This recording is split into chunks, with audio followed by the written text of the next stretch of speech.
¿Qué sucede cuando muere un papa? La mayoría de las personas lo resume en una imagen, un ataúd blanco, miles de fieles reunidos en la plaza de San Pedro y una oración silenciosa. Pero lo que pocos saben es que la muerte de un papa no es solo el fin de una vida religiosa. Es el comienzo de uno de los rituales más antiguos, secretos y simbólicos del planeta. Porque un papa no es solo un líder espiritual, es un jefe de estado celestial en la tierra, un hombre que representa, según la tradición católica, la voz de Cristo en el mundo. Y cuando esa voz se apaga, el cielo parece detenerse. Pero el Vaticano no. Apenas el Papa deja de respirar, un conjunto de protocolos sagrados comienza. Y todo inicia con una figura que muy pocos conocen: el camarlengo. Él es quien tiene un poder, no para liderar la iglesia, sino para sellar el final. A solas se acerca al cuerpo sin vida del pontífice y lo llama por su nombre de pila. No por su título papal, no como su santidad. Lo llama como fue llamado por su madre al nacer. Si no hay respuesta, hace algo que escandaliza a muchos. Toma un pequeño martillo de plata y golpea con suavidad la frente del Papa 3 veces, repitiendo su nombre. Es un acto que mezcla lo humano con lo eterno. No es violencia, es testimonio. Es la declaración de que la figura más poderosa de la Iglesia ha regresado al polvo. Y si tú estás viendo este mensaje y no has comentado, aún él vuelve al polvo. ¿Qué esperas? Escríbelo ahora. Suscríbete, activa la campana y comparte este video. Porque el mundo necesita saber que incluso aquellos que parecen invencibles también enfrentan el silencio eterno. Quédate hasta el final, porque lo que vas a descubrir aquí no se dice en público, no se muestra en televisión y no se olvida jamás. Una vez que el Papa es oficialmente declarado muerto por el camarlengo, lo primero que se hace no es rezar, es romper. Sí, romper algo sagrado, el anillo del pescador. Una joya de oro macizo con el nombre del Papa y un símbolo del apóstol Pedro es colocado sobre una pequeña mesa ante testigos. Y con el mismo martillo de plata usado minutos antes para confirmar su fallecimiento, el camarlengo lo destruye. ¿Por qué un gesto tan drástico? Porque ese anillo no es solo un adorno, es una firma viva, una señal de autoridad absoluta. Mientras el Papa vivía, cualquier documento sellado con ese anillo tenía peso espiritual y legal. Destruirlo es impedir que alguien, en el vacío de poder, pueda falsificar decisiones en nombre del Papa. Es el fin de su gobierno, es cerrar su sello. Es una muerte política que acompaña la muerte física, pero el simbolismo no termina ahí. En ese momento comienza el periodo más extraño y delicado del Vaticano, la sede vacante. El trono de Pedro está vacío. La iglesia queda sin cabeza. Ningún cardenal, obispo o sacerdote puede actuar con plena autoridad en nombre del pontífice porque simplemente no hay uno. Y aunque parezca solo una pausa, este tiempo está lleno de temor espiritual, porque el enemigo sabe que el cuerpo sin cabeza es vulnerable. Y muchos olvidan que en ese espacio entre la muerte y la elección, las tinieblas también se mueven. Por eso el Vaticano se sella, las puertas se cierran. La maquinaria más antigua del mundo comienza a prepararse para su siguiente acto: elegir un nuevo pastor. Pero antes de eso, el cuerpo del Papa será velado, no como cualquier persona, sino como alguien que representa la continuidad de una línea espiritual que para millones conecta directamente con el cielo. ¿Y tú? ¿Has pensado qué pasaría si tu fe dependiera del silencio de un líder? Comenta: mi fe está en Cristo, no en un hombre, porque al final, cuando el Papa muere, el verdadero trono que permanece está en el cielo. El cuerpo del Papa, después de ser examinado, nombrado y separado del poder por medio del martillo y el anillo roto, no es llevado de inmediato al público. Primero, es preparado en privado, según antiguas costumbres que se han mantenido casi intactas por siglos. El proceso no es meramente simbólico, se convierte en una declaración de eternidad. El Papa es embalsamado, vestido con sus vestiduras litúrgicas, no como un cadáver cualquiera, sino como un testimonio viviente de la fe católica. Su cuerpo es tratado con un cuidado meticuloso, como si aún habitara en él la voz del Espíritu. Luego es trasladado en silencio a la Basílica de San Pedro, donde se instala un féretro de triple capa, uno de ciprés, otro de plomo y un tercero de nogal. ¿Por qué tres? Cada uno tiene un significado profundo. El ciprés representa la humildad, un recordatorio de que ante la muerte todo poder humano desaparece. El plomo, la incorruptibilidad del mensaje que predicó. El nogal, la dignidad de su cargo terrenal. Sobre el pecho del Papa se coloca un pequeño pergamino sellado, que resume en latín los momentos más importantes de su vida y pontificado. Ese documento es sepultado con él, como si la historia misma necesitara ser enterrada junto con su cuerpo. Y mientras todo eso ocurre, el pueblo comienza a llegar. Miles, incluso millones, de fieles se congregan para ver su cuerpo, orar ante él y despedirse. Algunos lo ven como un santo, otros como un padre, pero todos entienden que algo ha terminado. El aire se torna espeso, el silencio se vuelve sagrado, y entre susurros y lágrimas se instala una verdad que pocos aceptan con facilidad. Incluso el hombre más poderoso del mundo religioso también muere. Si este mensaje está llegando a ti y aún no comentaste "toda carne es hierba", hazlo ahora. Porque la muerte del Papa es también una advertencia a los vivos. Nadie permanece. Solo la palabra de Dios vive para siempre. Mientras los fieles desfilan ante el cuerpo inmóvil del pontífice, el Vaticano se transforma en un escenario de contrastes. Por fuera, una marea humana se reúne en oración, en llanto, en veneración. Pero por dentro, en los pasillos ocultos del Palacio Apostólico, se prepara un momento que mezcla política, espiritualidad y misterio: el cónclave. No es una elección común. No se trata de campañas, ni de discursos públicos, ni de encuestas. Es una ceremonia cerrada, sagrada, diseñada para proteger una sola cosa: la voluntad de Dios. Al menos, esa es la convicción con la que se mueve la curia romana. Solo los cardenales menores de 80 años pueden votar. Hombres que conocen los secretos de la Iglesia, los pecados de sus entrañas, sus glorias ocultas y sus sombras también. Ellos son los encargados de escuchar al Espíritu Santo, o eso se espera. En total, 120 hombres con poder espiritual absoluto se encierran en la Capilla Sixtina bajo juramento de silencio eterno. La traición de ese silencio conlleva excomunión automática.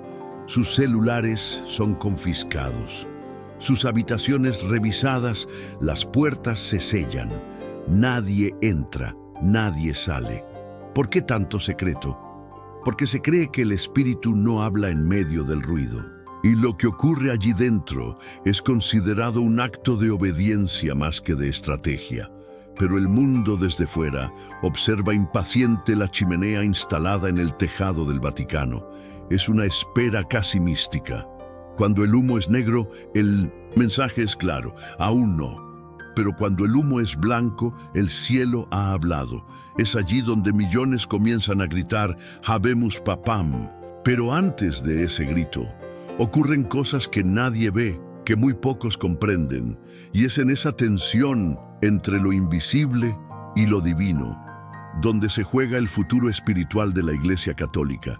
Si este contenido te está revelando lo que muchos callan, comenta ahora: que hable el Espíritu Santo. Porque el humo que sube no es solo señal de elección. Es la marca de un destino que ya no pertenece a hombres, sino a la eternidad. Cuando finalmente surge el humo blanco, la plaza estalla en aplausos, campanas y lágrimas. Pero ese momento de euforia es apenas el inicio de otro ritual oculto, uno que muy pocos entienden en profundidad. Porque aunque el mundo ya sabe que hay nuevo papa, aún no conoce su nombre, ni su rostro, ni su corazón. Dentro de la Capilla Sixtina, el recién elegido es llevado a una habitación pequeña y secreta, la llamada Sala de las Lágrimas. Un lugar silencioso, sin ornamentos, donde al papa recién nombrado se le presentan 3 túnicas blancas, de diferentes tamaños, porque nadie sabe con certeza quién sería el elegido. Allí, lejos de las cámaras, muchos papas han llorado, no de felicidad, sino de peso, de carga, de conciencia, porque en ese instante ya no es más un cardenal. Ahora es el sucesor de Pedro, ahora es el centro de las miradas del mundo, ahora es la voz de Dios ante la tierra. Al menos así lo cree gran parte del mundo católico. El nuevo Papa elige un nombre que no es trivial, es un mensaje al mundo. Francisco, por humildad; Juan Pablo, por continuidad; Benedicto, por tradición. El nombre marca el rumbo, declara el espíritu y crea una nueva era. Luego de vestirse con la túnica papal, se le coloca el anillo del pescador, el nuevo. Uno que simboliza no el poder anterior, sino la restauración de la sucesión espiritual. Y entonces sale, aparece ante la multitud que ya grita su llegada. Y con voz firme, el cardenal protodiácono pronuncia las palabras «Annuntio vobis gaudium magnum, habemus papam». El papa sale al balcón, extiende su mano, da su primera bendición. Pero detrás de ese gesto hay más que alegría. Hay una advertencia silenciosa. La Iglesia ha vuelto a tener cabeza, pero el alma del Vaticano ya nunca será la misma.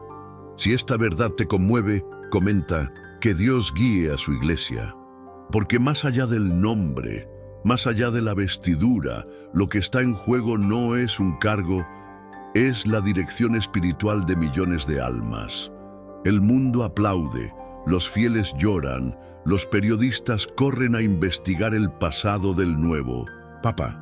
Pero en las sombras del Vaticano, las dinámicas internas cambian.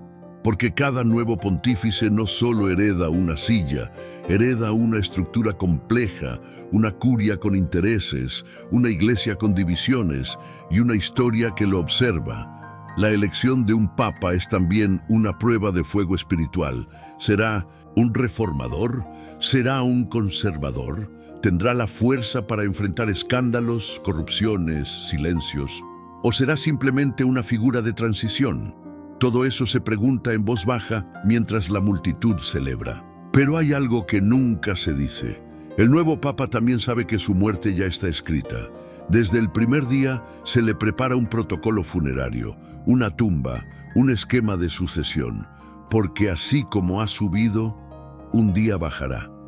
Y este conocimiento no es para sembrar miedo, sino para recordarle que su reinado no es eterno. A diferencia de reyes y presidentes, el Papa no se elige por tiempo. Se queda hasta la muerte o hasta que renuncie, como hizo Benedicto XVI. Esa carga vitalicia es lo que convierte al papado en un llamado, más que un cargo. Y es también lo que lo hace tan frágil, porque aunque se vea rodeado de oro, guardias suizos, palacios y coros, el Papa sigue siendo un hombre que un día será llevado, como todos, ante el trono de aquel a quien representó. Y cuando ese día llegue, ni su vestidura, ni su anillo, ni sus multitudes importarán. Solo su alma será juzgada. Por eso, el peso de su primera noche en el cargo es insondable. Muchos papas no duermen, otros oran en silencio. Algunos piden confesar sus pecados, otra vez, porque saben que han sido puestos donde muy pocos llegan, pero que al final también serán bajados al polvo. Si esta verdad te confronta, escribe: toda autoridad es prestada. Porque incluso quien representa a Dios sigue siendo polvo bajo su mirada. Con el paso de los días, el nuevo Papa comienza a ejercer su autoridad. Celebra misas, nombra obispos, escribe encíclicas, visita países, se convierte en un símbolo de fe para millones. Pero cada palabra, cada gesto, cada silencio suyo se convierte también en peso, porque cuando el Papa habla, el mundo escucha, y no todos escuchan con fe. Algunos lo vigilan, otros lo critican, otros lo desprecian. Ser Papa no es solo ser amado. Es ser blanco de ideologías, de agendas, de poderes invisibles que buscan controlar lo que él representa. Y en medio de todo eso, hay una batalla que muy pocos ven, la espiritual. Porque el enemigo no ataca al azar. El enemigo apunta al centro. Y si logra corromper, debilitar o silenciar al Papa, logra confundir a millones. Por eso, los pontífices más sabios no confían en su inteligencia, ni en su equipo, ni en sus traductores.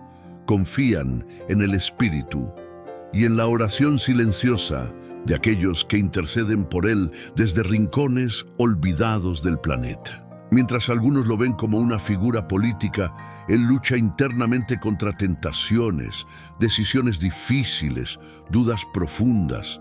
Porque sí, el Papa también duda, también se cansa, también se siente solo, también clama en secreto por dirección. Y eso no lo hace menos, lo hace humano, pero también lo hace dependiente de la gracia que predica. Y es aquí donde muchos se confunden. Creen que por ocupar el trono de Pedro, el Papa es invencible. Pero eso es falso.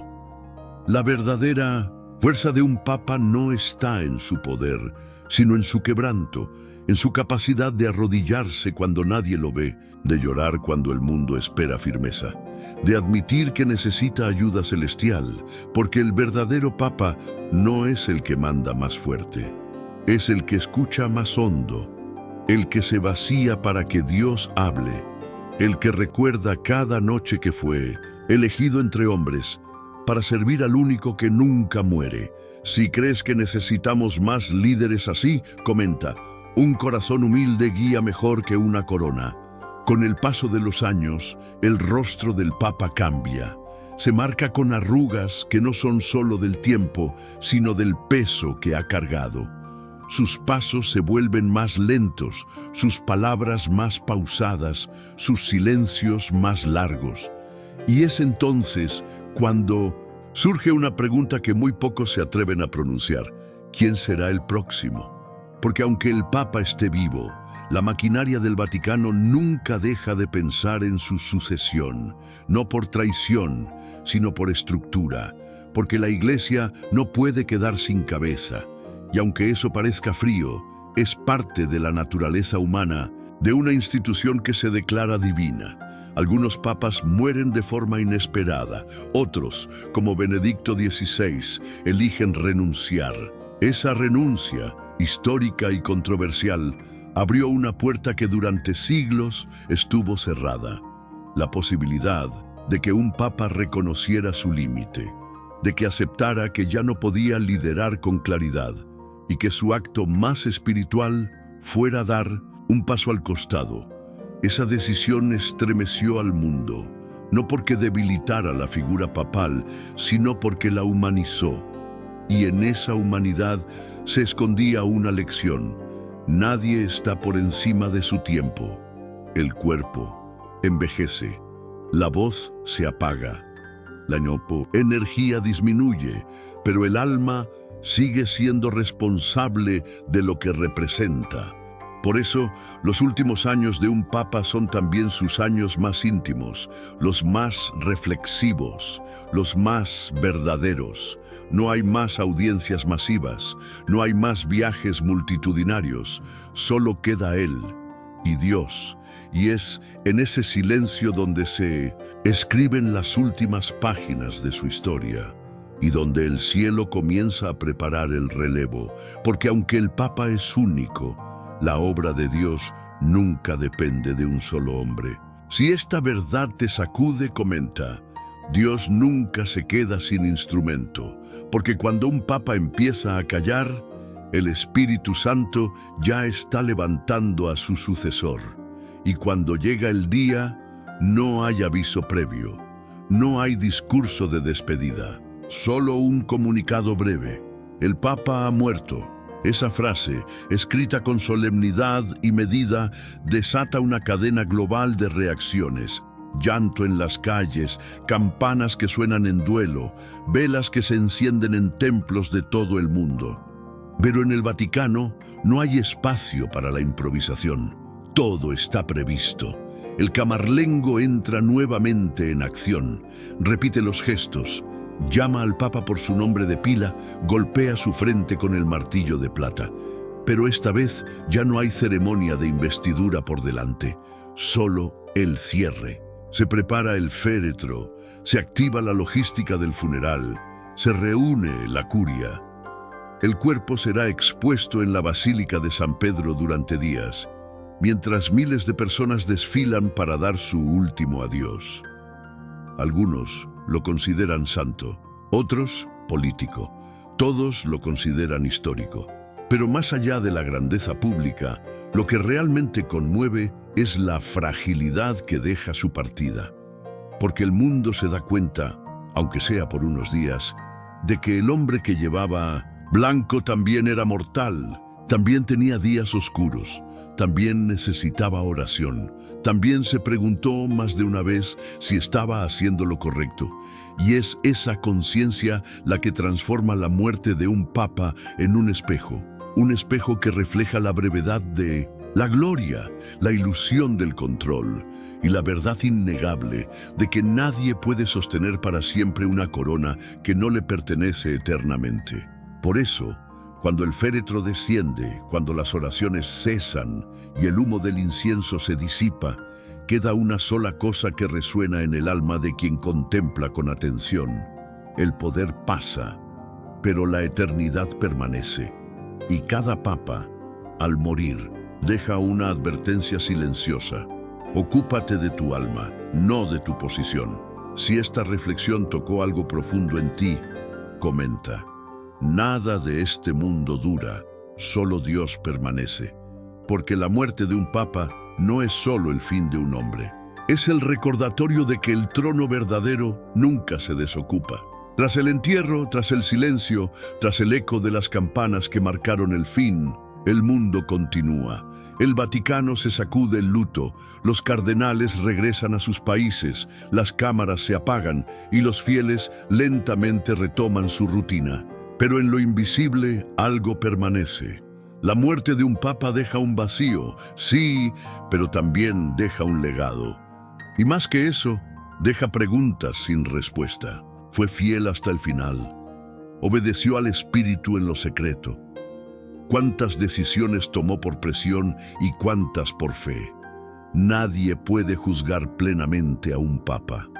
Solo Dios conoce la intención real detrás de cada palabra, cada decreto, cada silencio. Por eso, la muerte de un pontífice no es solo un evento histórico o un proceso ceremonial.